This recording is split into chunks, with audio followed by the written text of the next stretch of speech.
ఓం శక్తి ప్రేక్షకులకు నా నమస్కారాలు. సాధారణంగా ఏ వ్యక్తి జాతకం పరిశీలించినా మనకు ఎంతో కొంత సర్పదోషం కనపడుతూనే ఉంటుంది. రాహుకేతుల మధ్యలో గ్రహాలు బంధింపబడి ఉంటే సర్పదోషం, పుత్రస్థానంలో రాహు ఉన్న సర్పదోషం, పుత్రస్థానంలో కేతు ఉన్న సర్పదోషం, లగ్నాధిపతి రాహుకేతులతో కలిసి ఉన్న సర్పదోషం, ప్రతి స్థానానికి సర్పదోషం పడుతుంది. కాబట్టి 12 రకాల సర్పదోషాలను మనం నిర్ణయించడం జరిగింది. మరి ఇలాంటి సర్పదోషాలు పోవాలంటే యంత్రమో, తంత్రమో, పూజో, పునస్కారమో, యజ్ఞ యాగాదులో చేయాలి. ఈ పూజలు, పునస్కారాలు, యంత్రాలు ధరించాలంటే చాలా ఖర్చుతో కూడిన పని.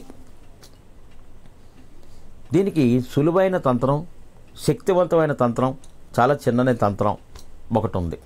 ఆ తంత్రాన్ని పాటిస్తే ఇంట్లో ఉన్న వాళ్ళందరికీ కూడా సర్పదోషాలు ఉంటూ కూడా సమస్తం తొలగిపోవాల్సిందే. ఎలాగంటారా, మీరు ఏదైనా ఆరుద్ర, స్వాతి, శతభిషం నక్షత్రాలు ఉన్న రోజున సూర్యోదయానికి ముందే స్నానాదులు ముగించుకొని ప్రత్యక్షంగా సూర్యుడికి నమస్కారం చేసుకుని కొద్దిగా చీమలకి పంచదార, నువ్వులు వేసి బయలుదేరి వెళ్ళండి. ఎక్కడికి వెళ్ళాలి? నదీ ప్రాంతానికి కానీ, ప్రవాహ నదీ ప్రాంతానికి కానీ, లేదా కాలువల దగ్గరికి కానీ, కొలనులు ఉంటాయి కొన్ని కొలల దగ్గరికి కానీ, లేదా చక్కని తోటలు ఉన్న చోటకు కానీ వెళ్ళాలి తప్ప మలమూత్ర విసర్జించే చోటకు కానీ, శ్మశాన వాటికల దగ్గర కానీ ఎట్టి పరిస్థితుల్లో వెళ్ళకూడదు. వెళ్ళి మీకు దర్భలు కనిపిస్తాయి. దర్భ తెలియనోడు అంటూ ఉండరు, ప్రతి చోట దర్భ మురుస్తుందండి. అటువంటి దర్భను జాగ్రత్తగా 3 దళాలున్న దర్భను కత్తిరించుకొని ఒక కట్ట కింద కట్టి జాగ్రత్తగా తీసుకొచ్చి ఇష్టదైవ పూజ నందు పెట్టి మన ఇష్టదైవ పూజకు నమస్కారాలు చేసుకొని ధూపదీప నైవేద్యాలు సమర్పించిన తర్వాత ఆ దర్భను జాగ్రత్తగా ఒక పసుపు రంగు వస్త్రంలో చుట్టి సింహద్వారం పైన తగిలించటమా, లేదా పూజా మందిరంలో ఆ విధంగా దైవం దగ్గర నిలబెట్టి ఉంచటమా, లేదా మీరు ధనాగారులో పెట్టటమా మీరు చేసుకుంటే తిరిగి అద్భుతంగా మీకు ఎప్పుడు దాకా పనిచేస్తుంది? 1 ఇయర్ కాలం దాకా పనిచేస్తుంది. సాధారణంగా చంద్రగ్రహణం వస్తే పర్లేదు, కానీ సూర్యగ్రహణాదులు వచ్చినాయంటే మాత్రం ఇంకా అది పనిచేయదు. మళ్ళీ ఆ దర్భలను తీసి మళ్ళీ మంచి ముహూర్తం చూసుకుని మళ్ళీ తీసుకొచ్చి పెట్టాలి. ఇలా పెట్టడం వల్ల రాహుకేతుల వల్ల కలిగేటువంటి దుష్ఫలితాలు అంటే అనారోగ్య బాధలు, ఆర్థిక ఇబ్బందులు, వివాహాలు లేట్ అవ్వటం, లేదా సంసారంలో చిక్కులు ఏర్పడటం, సంతానం కలగకపోవటం, లేదా అనేక రోగాలు, డాక్టర్ కూడా నయం కానీ రోగాలు లాంటి జబ్బులు ఇచ్చి మనిషిని బాధ పెడుతున్నా, అప్పుల పాలే కోటి చుట్టూ తిరుగుతున్నా, దేశదిమ్మర్లాగా తిరగటం కానీ, లేదా తెలియకుండా ఉన్మాద లాంటి పిచ్చి వాళ్ళ తయారై రోజులు పంటూ తిరిగే వాళ్ళకి కానీ ఈ తంత్రం చేస్తే చాలా అద్భుతమైన తంత్రం పనిచేస్తుంది. గరక అనేది ఎలాగుంటుందో ఒక్కసారి చూపిస్తాను.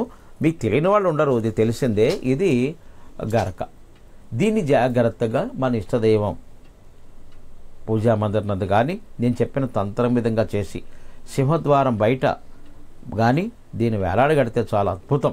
మనం గ్రహణం పట్టిందంటే సూర్యగ్రహణం కానీ చంద్రగ్రహణం కానీ ప్రతి పదార్థం కూడా విషం అవుతుందని, ప్రతి వస్తువు కూడా మైలపడ్డట్టేనని మనం ఏం చేస్తాం? విగ్రహాల పైన కానీ, బంగారం పైన కానీ, డబ్బు పైన కానీ, తినే అన్నం పైన కానీ, తాగే నీళ్ల పైన కానీ మనం ఆ దర్భాలను 2 వేసి వెళ్తాం. గ్రహణం అంతా అయిపోయాక దర్భాలు తీసి నదిలో నిమజ్జనం చేస్తాం. ఆ విధంగా చేసుకుంటే చాలా మంచిది.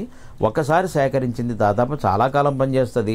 బట్ గ్రహణాలు వస్తే పనిచేయదు. అందులో ముఖ్యంగా సూర్యగ్రహణం వస్తే అసలు పనిచేయదు. తిరిగి మళ్ళీ నేను చెప్పిన విధానంలోనే సేకరించుకొని ఆ విధంగా సింహద్వారం పెడితే అద్భుతంగా పనిచేస్తుంది. చాలామందికి రాహుదశ జరుగుతున్న వాళ్ళు కూడా కావాలని తీసుకొచ్చి పెట్టుకుంటారండి, ఆ రాహు అనుకూలంగా మారుతారని చెప్పి. కాబట్టి దయవుంచి మీరు దర్భలు చాలా పవిత్రమైనవి. ఏ కార్యంలోనైనా కూడా దర్భలు వాడతారు. ఆ దర్భలు ఉండటం ఎంతో శ్రేష్ఠకరం. ఇంట్లో ఎప్పుడు కూడా 4 దర్భరమ్మలు ఉంటే కూడా చాలా అద్భుతమైన ఫలితాలు ఉంటాయి. All the best. కొంతమంది దర్భల యొక్క పూసలతో కూడా మాల తయారు చేసి మెడలో ధరిస్తారు. అదైతే ఇంకా చాలా అద్భుతం అండి. రాహుదశ జరుగుతున్న వారు కానీ, రాబోయే రాహుదశకు ప్లస్గా మారాలన్నా కానీ, లేదా జాతక చక్రంలో సర్పదోషాలు ఉన్న వాళ్ళు కానీ ఆ దర్భ పూసలు, ఆ పూసలు ఏంటంటే కణుపులు వస్తాయి. కణుపుకి దగ్గర కట్ చేసుకుంటూ జాగ్రత్తగా వెళ్తాయి.